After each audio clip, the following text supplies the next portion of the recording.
Les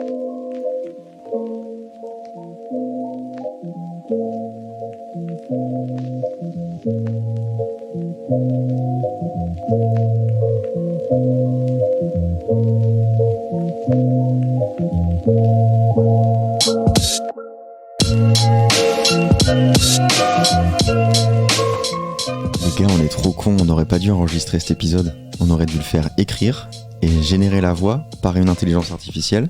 Et comme ça, vacances. C'est vrai. Mais depuis... Enfin, je sais pas... Non, je vais pas spoil. Mais tu m'as montré une personnalité qui n'est plus de ce monde et qu'on a fait parler grâce à l'IA. Ah, ça c'était assez incroyable. C'est pas un spoil, mais c'est vrai que j'ai vu une vidéo d'un mec qui fait un chatbot et qui fait parler Steve Jobs en fait. Et il discute par messages vocaux avec Steve Jobs et c'est assez impressionnant. Le problème, c'est que si on fait ça une fois, je pense qu'on ne vient plus jamais dans ce studio et que tous nos podcasts seront enregistrés par une intelligence artificielle. Non, on s'aime trop. Surtout Manuel. On s'aime pas trop pour pas faire ça.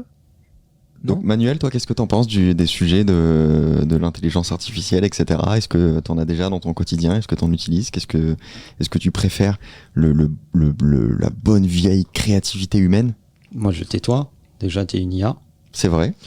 Comment je dois le prendre? Disons que tu interagis beaucoup plus en prompt qu'avec des êtres humains. C'est vrai. D'ailleurs, depuis ChatGPT, j'ai arrêté d'interagir avec des humains. De fou. Vous êtes les seules personnes à qui je parle, et encore, je me force. Et des fois, tu lui envoies des SMS, il te répond comme ChatGPT. Mais tu sais que, je te l'ai jamais dit, mais il y a des messages, c'est pas moi qui ai répondu. Non, je te crois pas. Je te jure.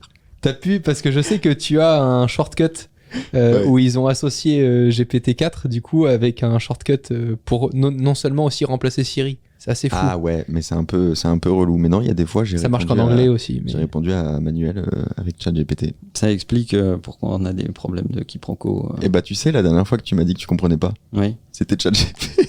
Et bah voilà. Je mène des expériences. Moi maintenant, quand Manuel essaie de me faire des blagues, je demande à ChatGPT ce que Manuel veut me dire. Ouais, il faudrait parce que... C'est un enfer. Manuel et moi, en fait, tout ce qui se passe à l'écrit, c'est un enfer pour moi à vivre. Je le vis très très mal. Je ne Tout ce qui se passe à l'écrit en général, pas forcément avec Manuel. Hein. Je comprends jamais quand Manuel veut me dire quelque chose. C'est vrai. C'est que les mots ont un sens. Et du coup, vous utilisez un peu des IA? Oui, moi j'ai le raccourci sur tous mes devices et pour des trucs un peu à la con où j'ai la flemme de chercher sur Google. Ok. Typique, tu fais un contrat et t'as besoin de rajouter dans ton contrat, j'en sais rien, des commissions, un truc comme ça, bah, juste pour avoir un peu une forme, je l'utilise, je l'interroge. Ou alors à l'inverse, quand je veux lui poser des questions, je lui dis, bah tiens, je dois écrire. Par exemple, il voulait dire une trame. Il voulait pas dire une forme. Tu comprends que comme les mots ont un sens, bah à l'écrit ça marche plus. Parce que si j'avais pas eu tout le contexte de la phrase, j'aurais pas du tout compris ça.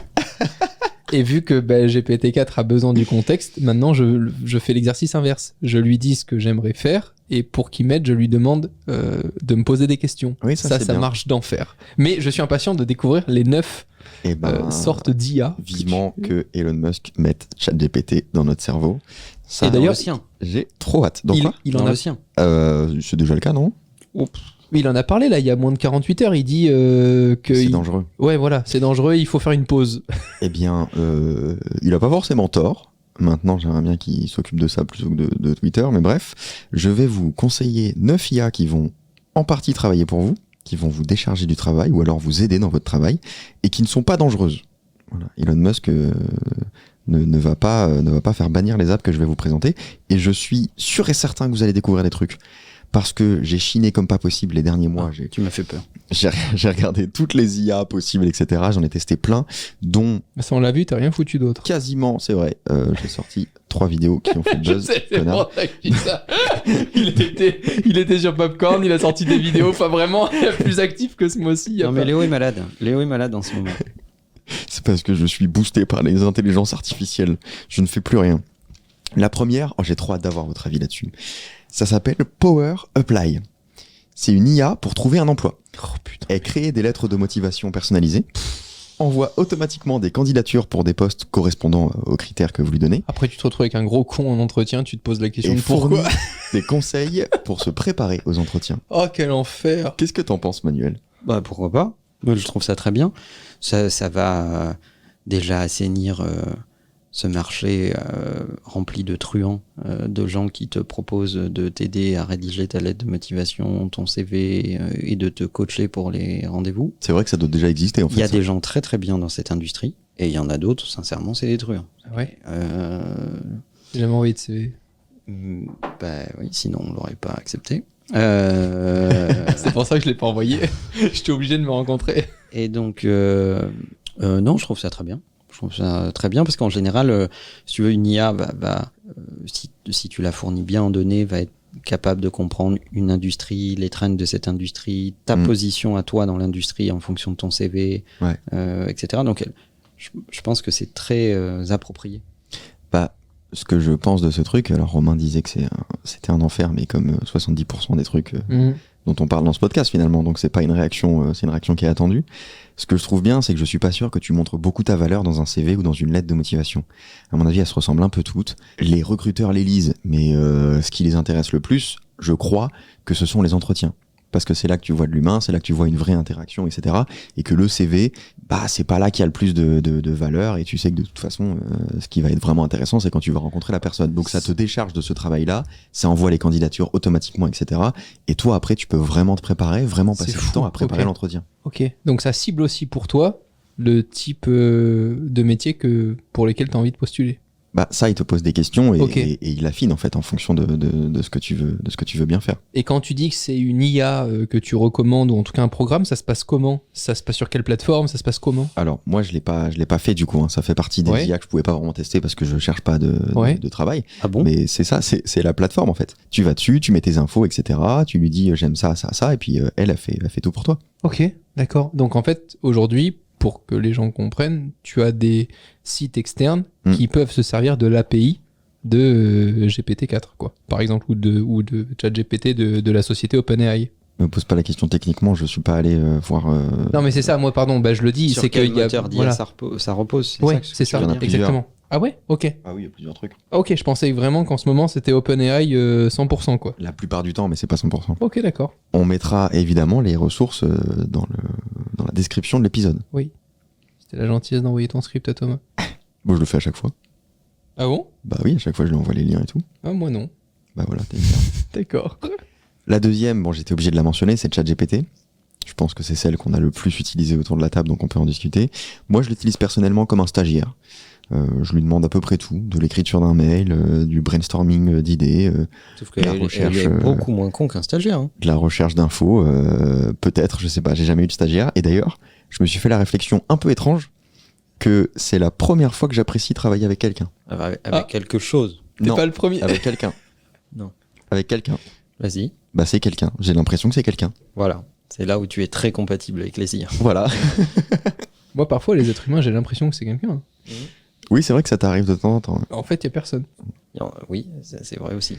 Non, Manuel, je sais que tu l'utilises un peu, ChatGPT. Romain plus, je pense. Ouais. que Mais Manuel. c'est fou parce que quand tu me parlais d'IA, je pensais qu'il y avait que ChatGPT qui existait.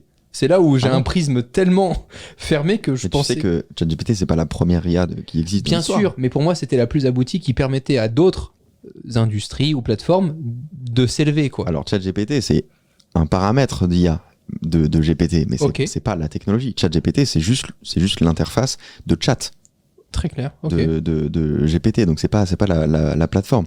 Donc, c'est Je pense juste pas. un agent conversationnel, un chat. Vous pouvez lui dire à peu près ce que vous voulez. Bah, vous pouvez lui donner un contexte. Tiens, il y a ce mail. Et réponds-lui positivement, de manière formelle, et il va le faire pour vous. Moi, je suis un gros pigeon. Hein, j'ai l'abonnement. Hein. Ah bah moi aussi, Ah, voilà. Ok. On est bien d'accord. sûr. Mais on l'a tous ici d'ailleurs. Moi, depuis aujourd'hui seulement. Ouais. Parce que ça fait des semaines que j'essaye de l'acheter et qu'on me dit ah ben non, il n'y a pas de place. Là, c'est trop bien. T'as mis aussi le petit raccourci sur macOS pour l'avoir? Ah, c'est trop bien. Tu cliques sur un bouton, tu lui parles, hop, t'as la réponse. C'est génial. Testez ChatGPT. On peut pas vous donner trop de tips dans ce podcast parce qu'il y en a tellement, mais il Ah faut ouais, juste c'est partir du fou. principe qu'à chaque fois que vous ouvrez une conversation, c'est un nouveau-né qui ne connaît rien de qui vous êtes, de l'industrie dans laquelle vous êtes, de ce que vous avez envie de faire, d'à qui vous parlez, de comment vous adressez à cette personne. Donc il faut lui donner un maximum de contexte. N'hésitez pas à lui dire de vous poser des questions pour mieux C'est la meilleure mieux astuce. formuler sa réponse. Donc voilà, testez, il y a plein de trucs à faire avec ChatGPT. Vous serez vraiment surpris de voir à quel point les possibilités sont infinies. Il n'y a pas une app iOS? Non, Non. Parce que j'ai cru voir passer un truc sur Twitter aujourd'hui là-dessus, je crois pas. qui disait qu'ils préparaient une app de chat. Ah, qui prépare, peut-être. Peut-être. Jusqu'à présent, c'est des usurpateurs, etc. C'est pas ouf comme app. En revanche, il y a une app qui s'appelle Po et que moi je conseille à tout le monde. Ça s'appelle voilà C'est POE. vrai. Vous trouverez Il me l'a le lien conseillé. dans la description. Et en fait, c'est pareil. C'est une app avec plusieurs agents conversationnels avec qui vous pouvez discuter depuis le navigateur et depuis votre mobile. Il n'y a pas besoin de créer de compte. C'est à partir de votre numéro de téléphone et ça fonctionne hyper bien. Et c'est même d'expérience plus rapide que ChatGPT. C'est pas de pro. C'est pas de Po.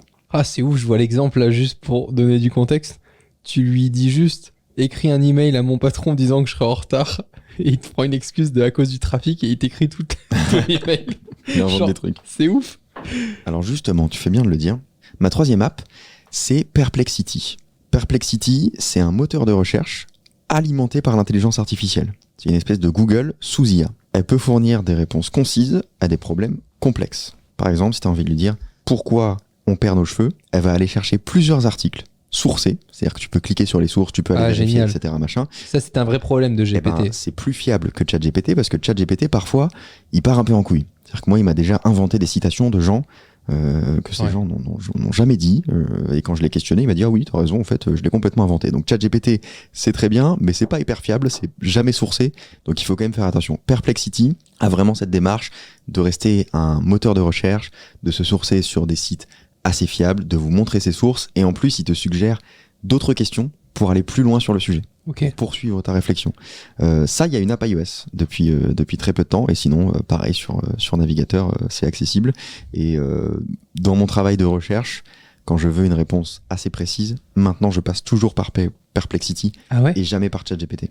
Ah, incroyable. ok. ChatGPT, c'est plus pour brainstormer des idées, pour explorer des possibilités, pour reformuler un message, écrire un mail, Des choses etc. qui sont pas factuelles. Mais quoi. quand je veux du Ok. factuel, Perplexity. Ok. C'est assez dingue. Je reviens sur ce que t'as dit. Ah non, pardon, je l'ai inventé.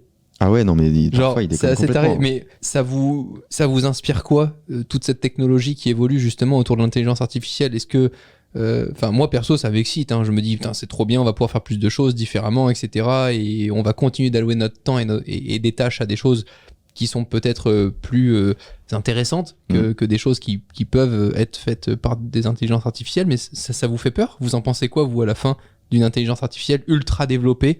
Imagine demain un Siri chez toi, mais qui puisse vraiment converser avec toi en mélangeant ton agenda, tes emails, tes notes, etc. et qui pourrait vraiment te répondre en ayant connaissance de ta vie complète numérique. J'en rêve. Mais il faut que ce soit Apple qui le fasse. Manuel, c'est quoi ton avis?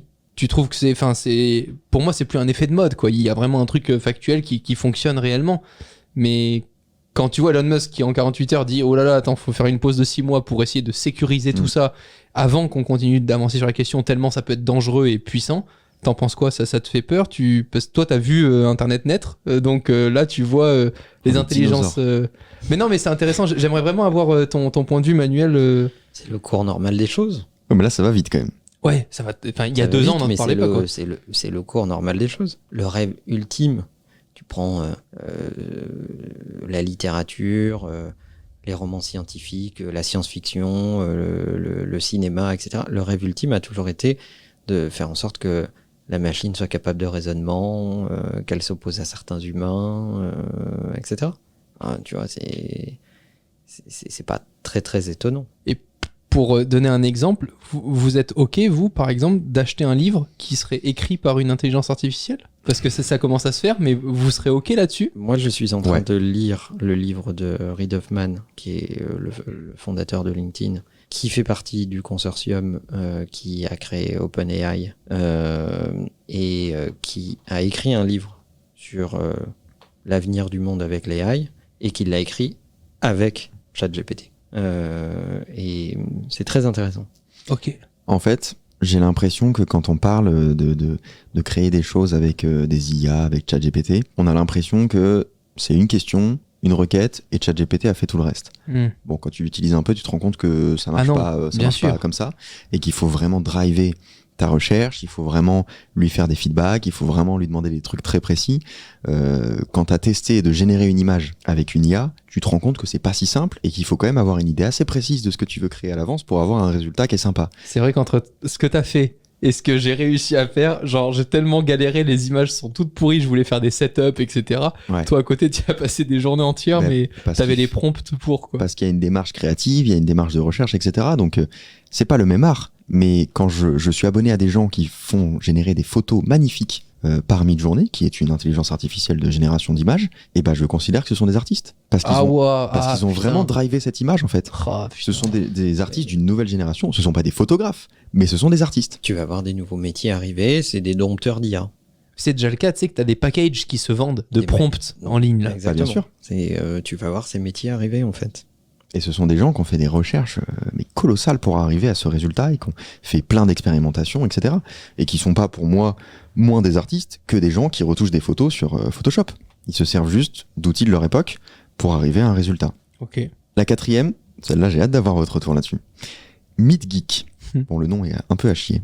MeetGeek rejoint chaque Google Meet, Zoom ou Teams de votre calendrier, en tant que, comme si c'était une personne Oh physique. putain de merde, je sais ce que tu vas me dire. Elle prend des notes pour vous pendant je l'ai l'appel, vu, c'est génial. pour que vous puissiez vous concentrer sur la discussion, C'est trop bien. et vous envoie un mail à la fin du call Je te avec des jure. notes et un résumé de ce qui a été dit. C'est exceptionnel. Et elle fait la différence sur les intonations, je crois. Je crois que c'était elle où elle, quand, par exemple, pendant le call, si tu dis ah oui, ça c'est très important de le noter, elle va le retenir et elle peut te le mettre à un différent niveau et tout ça. J'avais vu ce truc-là, intéressant. c'est génial. Mais je l'ai pas encore testé, mais faut que je le fasse. Manuel, Très intéressant. Ça m'intéresse beaucoup. Je suis déjà sur leur site. Ça m'évitera d'être dans tes calls. ben ça, combien de fois on s'est dit pendant nos conversations Ah bah aujourd'hui encore. qu'il fallait prendre des notes et que Ça, je sais pas.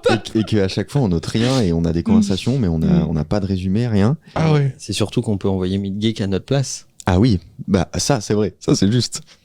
Manuel ne joue pas avec ça, avec moi. Voilà, là. Bonjour, Manuel, vous pouvez prendre rendez-vous 15 minutes avec mon assistant personnel. Merci de lui parler et de lui dire correctement ce que vous souhaitez. Nous vous enverrons un devis. Quelle horreur!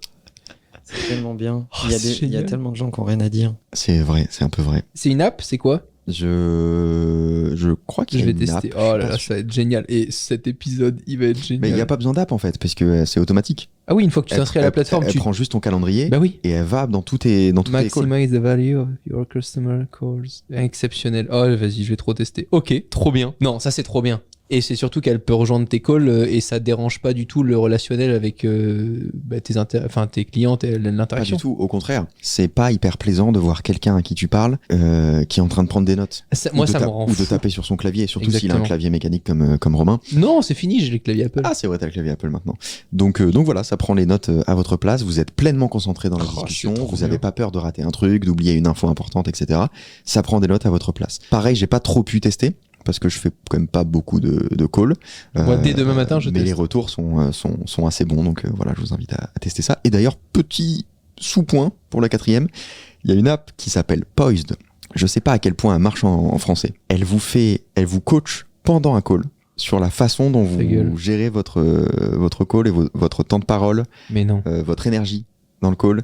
Si vous utilisez des mots comme Les débats politiques. comme les Vous êtes à 2 minutes 30 ou de... des trucs Ça, un j'ai hâte peu qu'on la teste avec moi. ça, j'aimerais beaucoup tester. Manuel, il faut ouvrir votre gueule. Vous êtes dans le call. Il faut parler, Manuel. Alors ça marche que sur des calls qui sont assez longs et vous avez vraiment une prise de parole et vous parlez. Elle coach aussi sur le rythme de parole. Elle peut vous dire là c'est trop rapide ou alors là c'est trop lent, là c'est trop énergique. là, Avec c'est moi, pas ça va assez être un énergique. enfer. Là il y a des mots un peu trop simples ou un peu trop complexes, etc. Elle peut vraiment vous coacher. Trop bien. Il y a un abonnement là-dessus, mais voilà, à tester, c'est hyper intéressant. Trop bien. Et pour le coup c'est important d'être bon Comment ça pendant s'écrit les calls. Poised. Pareil, on mettra le lien. Et tu sais que ce genre de techno va me permettre, par exemple, pour que ce soit très factuel, je prends très peu de calls dans la rue ou en déplacement. Parce que ce qui me frustre, c'est de pas pouvoir prendre facilement des notes ou retenir ce qui s'est passé, etc. pendant le call. Ouais. Là, c'est génial parce que tu réponds, t'es à l'aéroport, t'es en déplacement, t'es dans un taxi, tu peux pas prendre des notes, etc. facilement. Tu peux juste vraiment te concentrer sur ton interlocuteur, parler correctement, l'écouter, rebondir sur ce Bah qu'il ouais. te dit. C'est génial. Mais ça, vraiment, dès ce soir, je le teste. Trop bien. Mais c'est ce qui est vraiment intéressant avec l'IA, c'est que bon, à part dans le cas de Manuel qui est un peu extrême, et je sens qu'il va partir en couille avec ces technologies-là, ça vous remplace pas, mais ça vous assiste d'une manière qui vous rend tellement plus productif et aussi peut-être parfois plus humain dans ce cas-là. Donc c'est hyper intéressant. Vous voulez la cinquième ? Oui. Go. Ça, c'est un truc que j'ai beaucoup utilisé pour mes dernières vidéos. Chatbase. Vous pouvez lui fournir le lien d'un site ou alors un PDF, c'est comme ça que je l'ai utilisé, pour ensuite lui poser des questions à ce sujet. Par exemple, pour comprendre, pour ma dernière vidéo, j'avais besoin d'une info précise qui se trouve dans un livre. J'avais pas tellement le temps de lire ce livre, parce que c'était quand même beaucoup de pages pour une seule info. Alors je me suis procuré la version PDF du livre, je l'ai filé à Chatbase, qui l'a lu à ma place, et j'ai pu lui poser mes questions, comme si j'interagissais avec le livre. Waouh, le livre devient ta base de données. Le livre devient, limite, c'est quelqu'un qui a lu le livre, Ouais, bien sûr. et à qui je peux dire, mais à ce moment-là, du coup, comment il explique ce truc-là? Quelle est la définition de machin? Qu'est-ce que l'auteur pense de ce concept-là? Et il me répond. C'est un chat GPT qui est entraîné sur une seule donnée, à savoir un livre ou alors un site internet. Génial. Ça c'est hyper intéressant parce que moi il y a des moments où pour un sujet de vidéo, j'ai besoin de savoir quelles sont les connaissances qui sont distribuées dans tel livre et je le demande à Chatbase. Et tu peux même lui dire, fais-moi un résumé complet du livre. Et t'imagines demain, on pourrait peut-être faire ça avec de la vidéo. Qu'est-ce que pense Léo Duff de cette innovation? Et si t'en as parlé une fois dans une vidéo ou... Tu peux déjà... Ah ouais? Il y a un truc qui s'appelle Chat YouTube où tu peux faire ça mais avec une vidéo YouTube. Incroyable. Il faut lui fournir le bon lien, la bonne vidéo, Bien etc. sûr. Mais c'est déjà possible. Incroyable. 6e point, Copy.ai.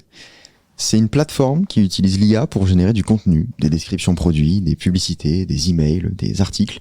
Il y a plein d'outils qui peuvent vous faire gagner du temps et de l'inspiration. Ça, c'est un truc que j'ai pas tellement utilisé parce que j'utilise beaucoup de ChatGPT et j'essaie plus de bien maîtriser ChatGPT. Mais globalement, il y a des presets en fait qui sont adaptés soit pour du mail, soit pour un post LinkedIn, etc. C'est déjà préfait. Donc ça peut être intéressant pour tester l'intelligence artificielle de se baser là-dessus. De mon côté, j'ai déjà configuré pour le coup ChatGPT. On a une API dans le logiciel qu'on utilise pour répondre aux emails. J'ai configuré des prompts et par exemple d'un simple like sur un email, il va lire la conversation et il va répondre positivement aux dernières demandes. Trop bien. Pareil pour le côté négatif, et ce qui est encore mieux, c'est de voir si je fais des erreurs quand je parle anglais ou quand j'écris en français et que je veux que ça translate automatiquement. Okay. Je clique sur le bouton, ça prend mon email, ça le génère en anglais ou en français. Trop bien. C'est assez impressionnant, ça marche d'enfer. La 7e, Reader GPT. Ça, c'est une extension Chrome. Désolé, Ok. Manuel. Sur laquelle je clique Il tient à son autonomie. pour obtenir le résumé d'un article. Ah ouais, c'est trop bien ça. Ce qui est bien, c'est que on peut customiser à l'infini la façon dont elle fait ses résumés. En fait, tu peux modifier la prompt. Donc tu peux Ok. lui dire, résume l'article en français, fais des bullet points, ajoute des citations, fais un résumé ouf. soit très concis, soit très détaillé. Tu peux vraiment customiser ça et à chaque fois que tu auras juste à cliquer sur un bouton et elle va faire le résumé. Donc c'est un outil hyper simple, très puissant. Moi, j'ai pas arrêté de lire des articles complets pour autant, mais en revanche, ça permet de connaître les idées principales d'un article avant de le lire. C'est-à-dire que parfois, tu commences à lire un article, t'as lu 5 minutes, au bout d'un moment, tu te rends compte que ça va pas du tout dans le sens que t'espérais, ou alors ça parle pas du tout du sujet de la manière dont t'espérais. Donc, ça permet de gagner énormément de temps là-dessus. J'ai franchement rien à dire. Parfait. Je suis donc parfait. Opicopy. Celui-là, je l'ai juste mis parce que le nom est rigolo. D'accord. Non, c'est faux. C'est comme Copy.ai, mais pour la création de newsletters. Ah, je comprends mieux. Il fournit plus de 50 modèles d'emails, apparemment basés sur des formules scientifiques prouvées, pour générer du texte pour n'importe quel type d'email. Si tu veux faire de la vente, si tu veux faire de la formation, n'importe quel type d'email, ça permet de générer des modèles apparemment prouvés scientifiquement. Et j'en ai testé quelques-uns qui marchent plutôt bien. Sur manuel? Non, j'en ai pas sorti encore, si tu veux, je pense pas servi pour envoyer des newsletters, Ok. mais il y a des trucs qui sont vraiment solides. Et ça, pour le coup, on n'a jamais parlé d'importance de newsletter dans ce podcast. Manuel, toi, t'en as une? Oui. Pourquoi tu considères que Newsletter. c'est une bonne idée de faire une newsletter? Parce que ça m'évitait de faire des vidéos YouTube. C'est une bonne raison déjà. Et parce que j'aime bien l'écrit et j'aime bien entretenir une relation avec des gens qui pensent que c'est peut-être pas une perte de temps complète de lire ce que j'ai envie de leur dire. Voilà. Ok. 2 choses, si ça vous intéresse. Non. Donc la 9e, Je trouve que la newsletter est plus personnelle quand tu n'utilises pas un réseau social pour communiquer. Ok. Et d'ailleurs, j'aime beaucoup la newsletter de Manuel pour ça, parce Ah. que tu as l'impression à chaque fois qu'elle C'est t'est donc toi. destinée.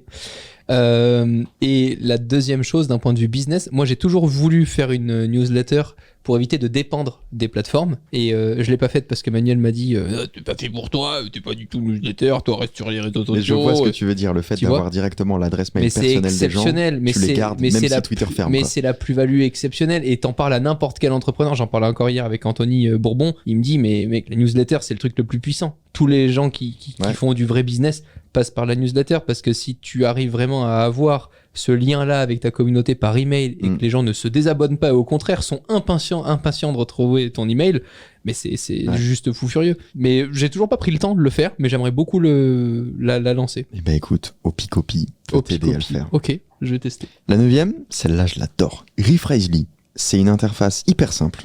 Vous entrez un texte et il va le réécrire pour vous selon le style que vous lui demandez. En raccourcissant le texte, en l'élaborant, en le rendant plus long, plus créatif, empathique, littéraire, confiant. Il y a, je crois, 18 styles Wow. différents. Certains sont payants, mais il y en a quand même pas mal qui sont gratuits. J'ai fait un exemple.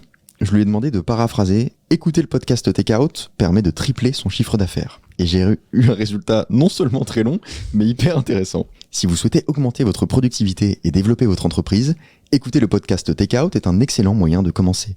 L'émission fournit des astuces et des conseils pratiques d'entrepreneurs prospères, ça c'est nous, afin que vous puissiez apprendre à faire passer votre entreprise au niveau supérieur. De plus, si vous suivez les conseils de l'émission, vous pouvez vous attendre à une augmentation significative de votre chiffre d'affaires. C'est incroyable. C'est pas mal à partir d'une petite phrase, non ? De ouf. Pas mal. Voilà, donc ça permet de paraphraser du texte de manière créative, de le raccourcir, etc. Et c'est assez puissant, et la version gratuite est franchement pas mal. Faudrait que je teste, parce que je l'avais déjà demandé à ChatGPT de dire réécris cette phrase mais en étant énervé. Parce Ouais. que je sais pas l'écrire, ça m'énerve. Concrètement, tu peux tout faire avec ChatGPT, mais c'est vrai que le fait d'avoir des services qui sont spécialisés là-dedans, Ouais. ça peut te permettre quand même de gagner du temps et de gagner en efficacité. Et là, vraiment, tu fais des tests, en fait. Tu lui dis, tiens, réécris là de manière créative. Il va te sortir un truc qui te plaît pas trop, donc tu vas tester d'autres styles. Et comme il y en a 18, tu vas forcément trouver un truc qui te plaît, sur lequel tu vas peut-être revenir pour modifier certains aspects, mais ça te permet d'avoir une base hyper solide. Si vous deviez citer 2-3 usages que vous aimeriez vraiment remplacer par une intelligence artificielle, ça serait quoi ? Toujours dans le numérique, évidemment. Mais des choses que vous faites tous les jours avec votre ordi ou votre smartphone et où vous vous dites « Putain, j'aimerais tellement que ce truc-là soit fait automatiquement. Répondre à tes SMS. » Quel connard. C'est possible, hein. Oui, je sais. Je pense que c'est l'organisation. J'aimerais Ok. beaucoup qu'une IA prenne tous mes mails, qu'elle comprenne quelle vidéo je dois faire, pour quand, associée à quelle marque, qui sont les contacts au cas où j'ai un problème, quelles notes je dois garder de côté pour ce que je dois faire par rapport à cette OP, etc. Elle met tout ça dans mon calendrier et qu'elle me rappelle, tu as telle vidéo à faire qu'il faut que tu envoies à un tel, c'est en partenariat avec telle marque, etc. pour telle date. Ça, un secrétaire en fait, quelqu'un qui m'organise, j'en rêve. Ah, je suis d'accord. Moi, j'aimerais plus, comment on appelle ça, l'interopérabilité, quand les apps se parlent entre elles, tu sais. Ben, c'est vraiment ce qui me manque aujourd'hui, c'est de me dire que parfois l'application mail ou alors YouTube, etc., quand tu copies un lien, quand il y a un truc qui se passe, il faut toujours que tu ailles tout re-rentrer au même endroit. On utilise Bear pour écrire, mais il faudrait qu'on se mette une ref de YouTube dans Bear, machin, mais si on veut avoir un call avec un truc et par exemple notre script de Bear, il faudrait le télécharger en PDF et le mettre dans notre event calendar. Enfin, il n'y a pas d'interopérabilité, quoi, simple. C'est toujours un enfer, je trouve, pour que les apps communiquent ensemble. T'as Zapier qui peut peut-être te permettre de Ouais, faire ça. j'avais vu, mais je trouve que le plus... Ouais, moi, c'est des trucs à la con, mais c'est quand je dis par SMS, ok, on fait ça, un truc à la con, mais crée-moi une tâche dans Ouais, mon Things, ouais. crée-moi un event, comprends que dans la conversation, il faut que je lui envoie ça ou que je l'appelle à telle date, tu vois, quand Mais en je n'envoie fait, pas de lien la Calendly, par exemple. La réponse à ce genre de questions, c'est toujours la même, c'est juste faire des tâches de merde qu'on fait tous les jours Ouais. et qui nous prennent un temps fou, un temps de cerveau terrible, une énergie folle pour des trucs sur lesquels on n'apporte pas beaucoup de valeur. C'est pour ça que je parlais de stagiaire pour ChatGPT. Moi, je considère que répondre à un mail, c'est pas ma valeur, mais parfois je suis obligé de le faire. Donc si je peux engager une intelligence artificielle qui a toute l'énergie disponible pour le faire, De fou. je préfère qu'elle s'en occupe et moi à côté je vais écrire une vidéo. Toi Manuel, l'usage que t'aimerais remplacer? Répondre aux SMS de Romain. Et en vrai? Bah, c'est en vrai. Et en vrai? Qu'est-ce que je pourrais remplacer C'est toutes les demandes de call qui arrivent dans ma boîte mail, qu'il y a un truc qui lise mes mails, qui sache si j'ai déjà interagi avec cette personne, si c'est un client, un prospect, machin, etc. Et qui du coup le place dans l'agenda et dit oui, dit non, ou priorise les trucs. Voilà. Ok. Ça, c'est une tâche que je répète tous les jours. Décisionnel. Romain, quoi. Mais c'est dangereux. C'est dangereux. Oui, surtout quand c'est Romain, du coup. C'est vrai que c'est moins dangereux, finalement. Du coup, c'est un transfert et c'est gère. Moi, un truc qui m'aiderait beaucoup, mais il faudrait que ce soit dans mon cerveau, c'est à chaque fois que je rencontre quelqu'un, enfin que je vois quelqu'un dans une soirée, un événement, quelque chose, que j'ai une IA qui me dise tu as déjà rencontré cette personne à tel événement, il fait ça, vous en êtes à 2 sur 10 dans votre relation, il t'a parlé de son chien qui s'appelle Thierry Henry, demande-lui des nouvelles. Ça, j'aimerais beaucoup parce que le nombre de fois où je dis enchanté à des gens à qui j'ai déjà dit enchanté. Mais du coup, j'ai arrêté. Alors, ça, c'est astuce. Hein. Oui, arrêtez enchanté non plus. Non. Bonjour, vous allez bien. Et c'est tout. Je dis plus ah bah oui, depuis la dernière fois, bah au moins t'as pas de malaise. Le enchanté, c'est un enfer. Terrible. C'est terrible. Mais du coup, je voudrais une IA qui fasse ça manuel sans charge parfois. C'est vrai. C'est vrai. Voilà. Mais il est compliqué à amener aux soirées manuelles. Ouais, après moi j'y vais pas souvent non plus. Donc, c'est vrai. Mais à chaque fois que j'y vais, tu peux être sûr que je dis enchanté à quelqu'un que j'ai déjà rencontré. Oui. Et qui me connaît très bien. C'est vrai. En même temps, je suis une star. J'en avais un dernier. Ah ouais? Parce que là, on a fait les 9, mais j'ai un petit bonus très rapide. Oui, non, mais j'apporte des bonus. Mais c'est incroyable. Ah, je suis un homme changé. Maintenant, je donne beaucoup à la communauté. Voilà. C'est tout simple, ça s'appelle Futurpedia et c'est une plateforme qui met en avant un paquet d'IA qui sortent chaque jour. Je crois qu'il y en a 1800 là actuellement. Quoi? Tous les jours, ils montrent des IA existantes. Il y a des votes pour que les gens les mettent en avant, tout ça, machin. Donc il y a un nombre de ressources incalculables sur ce truc-là. Vous pouvez faire des recherches de mots-clés. Donc si vous cherchez une IA pour les Google Meet, vous pouvez taper Meet et ça va vous montrer toutes les IA qui existent autour de ce champ-là. En tout cas de celles qui sont référencées sur le site. Mais comme il y en a beaucoup, vous allez forcément trouver votre bonheur. Moi, je trouve qu'il y en a une dont on parle pas assez. C'est l'application Shortcut, disponible pour tout le monde. Ouais, alors ça, c'est une sur IA, iOS. C'est une IA limitée quand même. Ouais, mais déjà, si le grand public savait l'utiliser correctement, déjà, tu peux faire pas mal de choses. Et j'ai un énième bonus. C'est une IA qui interprète les rêves. Je l'ai utilisé pour il est chiant. Il m'a raconté ça. Je l'ai utilisé pour un rêve que j'ai fait cette nuit. J'étais content d'avoir l'interprétation de ce rêve. Voilà. C'est insupportable, Léo. Tu nous racontes? Bah, je discutais avec un pote du fait que je trouvais que les frites McDo c'était les meilleurs. Ah. Et l'IA m'a dit que c'était parce que j'étais dans une période où j'avais besoin de me rassurer avec quelque chose que je connais bien, de confortable, etc. Et pas trop d'aller vers la nouveauté. Et je pense que j'ai eu beaucoup de nouveautés récemment. Et donc effectivement, j'étais content de me réconforter avec les frites du McDo. Merci les gars. La bise. Oui.